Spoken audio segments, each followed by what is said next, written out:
اب یہ معراج کو حضور صلی اللہ علیہ وسلم کو اللہ نے کرایا، اس کے اندر بھی کافی حکمتیں علماء کرام نے راز بیان فرمائے۔ یہ کیوں؟ وہ بھی حدیث مصطفیٰ سے فرماتے ہیں کہ اس لیے بھی حضور کو معراج کرایا گیا تاکہ حضور کی شان، حضور کی فضیلت، حضور کی بلندی، حضور کا رتبہ تمام مخلوق پر ظاہر ہو جائے۔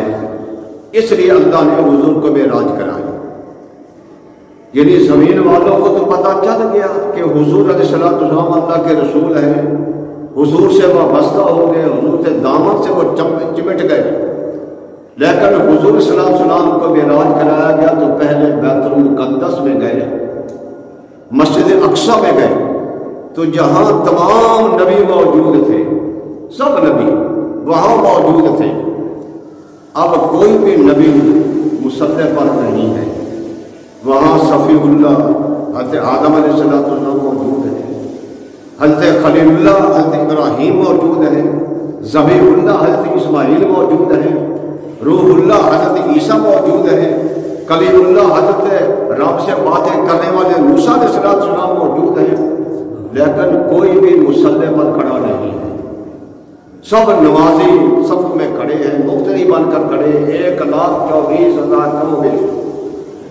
سب نبی پیچھے ہیں۔ جب حضور تشریف لے گئے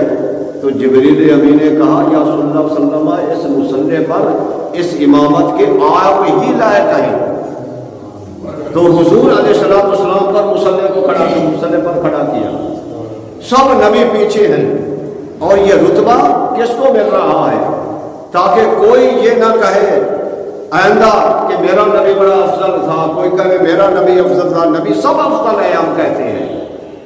مسلمان سب نبیوں کو مانتے ہیں، کسی نبی کا انکار نہیں کرتے،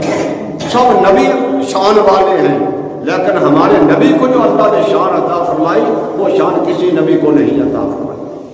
سب نبی پیچھے ہیں اور ہمارے نبی امام بنے ہوئے ہیں، سب کے پیشوا ہمارے نبی اکرم صلی اللہ علیہ وسلم آئے ہیں۔ تو اللہ نے یعنی نبیوں پر، سب نبیوں پر بھی اور نبیوں کو امتیوں پر بھی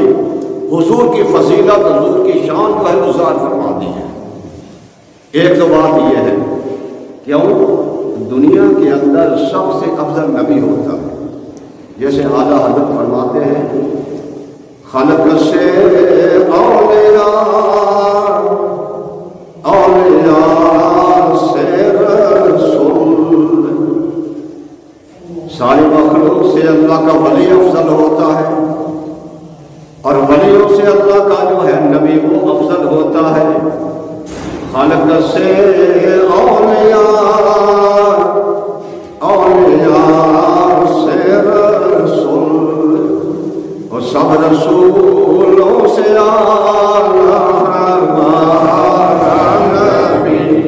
سب رسولوں سے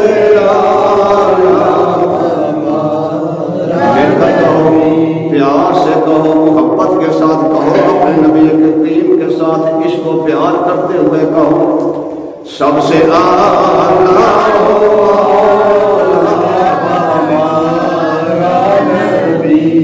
سب سے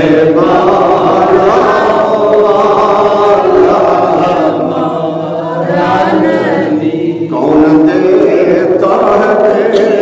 دینے کو چاہیے، کون دیتا ہے دینے کو چاہیے، دینے والا ہے ہمارا نبی، سب سے